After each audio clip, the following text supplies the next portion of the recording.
Hello বন্ধুরা, তোমরা কেমন আছো? আশা করি সকলে অনেক ভালো আছো। তোমাদের ভালোবাসায় আমরাও ভালো আছি। আজকের ব্লগটা শুরুই হয়েছে ব্যস্ততার মধ্যে দিয়ে। কালকের ভিডিওতে তোমাদের বলেছিলাম না আমার পেটে প্রচণ্ড ব্যথা করছে, তার জন্য আমি আর তোমাদের দাদাভাই যাচ্ছি একটু ডাক্তার দেখাতে। তো দুজন মিলে বেরিয়ে পড়েছি। বাড়িতে সেরকম কোনো কাজকর্ম করিনি, শুধু ঘরটা ঝাড় দিয়ে মুছে গপুকে সেবা দিয়ে চলে এসেছি।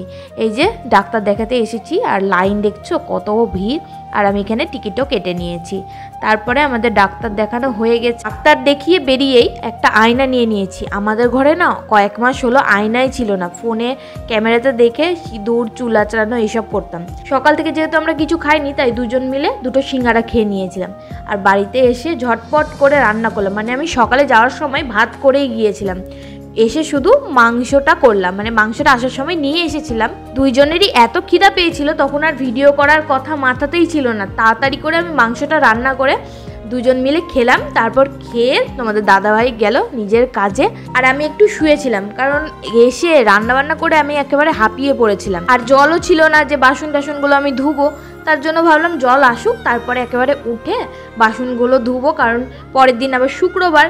শুয়ে থাকতে থাকতে ভাবলাম যে হসপিটালে যে জামা কাপড়গুলো পরে গেছিলাম সেগুলো তো ধুতে হবে, মানে আমি বাথরুমে জলে ভিজিয়ে রেখেছিলাম, সেটা ধোয়ার জন্য আমি উঠলাম। উঠে দেখছি এখানে 1 প্যাকেট সরষের তেল আমি রেখেছিলাম যে পরে ঢালবো বলে, পুরো তেল ইঁদুরে ফেলে একেবারে মাখিয়ে দিয়েছে। এটা দেখে আমার এতটাই মন খারাপ হলো। 1 কিলো সরষের তেল আমি আগের দিন রাত্রেই আনলাম, পরের দিন এসে শুধু মাংস রান্না করেছি, আর কিচ্ছু করিনি জানো তো।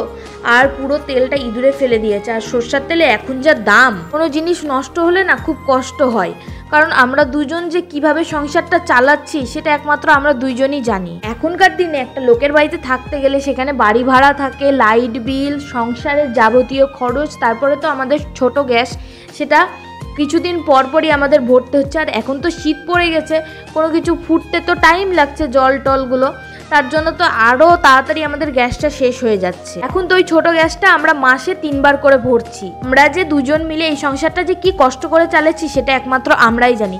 এর মধ্যেও আবার কিছু কিছু মানুষ বলে আমি নাকি বেশি খরচ করে ফেলছি। অবশ্যই তোমরা আমার ভিডিও দেখে বুঝতে পারবে আমি বেশি খরচ করছি না কম খরচ করছি। কথাটা আমি এই জন্যই বললাম, একটা মানুষের চালচলন দেখেই মানুষ বুঝে যায় মানুষটার কাছে ঠিক কি আছে আর না আছে। বলে সবাই এক না, যাই হোক এইভাবে আমাদের সংসারটা কষ্টে আমরা চালাচ্ছি। আর হসপিটালে আমাকে ডাক্তার কি বলল, ডাক্তার আমাকে প্রথমত ওজনটা কমাতে বলল, আর 5 রকমের ব্লাড টেস্ট দিয়েছে করতে, সুগার, থাইরয়েড, আরও অনেক কিছু ব্লাড টেস্ট দিয়েছে, তো সেগুলো করতে হবে। আমি যতদূর জানি হসপিটালে এইসব টেস্ট হয়, কিন্তু ওখানকার ডাক্তারের পাশে যারা বসে থাকে উনি আমাকে বলল যে তুমি এইসব টেস্টগুলো, আমাকে এক জায়গার নাম বলে দিল, সেখানে গিয়ে করো, কারণ এইসব টেস্ট এখানে হয় না। তার জন্য আমি ওখানে গেলাম। 5 রকম ব্লাড টেস্ট করতে আমার অনেক টাকাই পড়ে যাবে, প্রায় 2-3 হাজার টাকার মতো। তার জন্য আমি এখন চুপচাপ হয়ে গেলাম, কারণ আমাদের এখন সামর্থ্য নেই, সেই জন্য আমি হসপিটালে এসেছিলাম ডাক্তার দেখাতে। সন্ধেবেলা আমরা দুজন মিলে গিয়েছিলাম মোমো খেতে।